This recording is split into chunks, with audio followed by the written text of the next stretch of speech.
ভেবে দেখেছো কি, সারাদিন যখন আমরা বিছানায় শুয়ে থাকি, এটাকে কি কাজ বলতে পারি? ইন জেনারেলি আমরা জানি কি কোনো কিছু করাকে কাজ বলে, কিন্তু ফিজিক্স বলে ভিন্ন মাস। ফিজিক্স আসলে কি বলে, কাজের সংজ্ঞাটা সেটা শিখতে হলে আমাদের কাজের কনসেপ্টটা ক্লিয়ারলি বুঝতে হবে। এরপরে আরেকটা বিষয় চিন্তা করতে পারো। মনে করো 50 কেজি বড় একটি চালের বস্তা তোমার মাথার উপর কিছুক্ষণ রাখা হলো, বা তুমি ওই চালের বস্তা মাথার উপর রেখে হাঁটাহাঁটি করলা। তো এই ক্ষেত্রে এটা কি কাজ বলা যেতে পারে?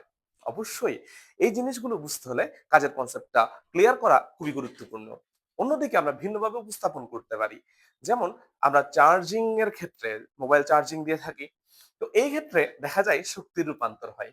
শক্তি রূপান্তর কিভাবে হচ্ছে, এই জিনিসটুকু বুঝতে হলে আমাদের শক্তির কনসেপ্ট ক্লিয়ার রাখতে হবে। একইভাবে আমরা যদি বলি, আমাদের সামনে একটা 10 তলা বিল্ডিং আছে বা 6 তলা ভবন আছে। আমি আমার বন্ধু কি করলাম, 6 তলা ভবনে ওঠার চেষ্টা করলাম। কেউ 6 তলায় পৌঁছাতে সময় লাগলো 1 মিনিট, কারো কারো 6 তলায় পৌঁছাতে সময় লাগলো 3 মিনিট বা 5 মিনিট।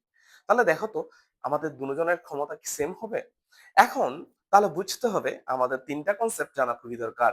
একটা হচ্ছে কাজের, একটা হচ্ছে শক্তির, আর একটা হচ্ছে ক্ষমতা। এরই ধারাবাহিকতায় আজকে আমাদের এসএসসি ফিজিক্স এর অধ্যায় নাম্বার 4, কাজ, শক্তি ও ক্ষমতার লেকচার এখান থেকে শুরু হবে। এই সম্পূর্ণ লেকচারটা আমি তোমাদের একদম জিরো টু প্রো বা জিরো টু হিরো ফুল একদম ম্যাথ এবং বেসিক ফুল কনসেপ্ট ক্লিয়ার করেই চ্যাপ্টারটা শুরু করব। তাহলে এখন আমরা চলে যাব কাজের অংশে।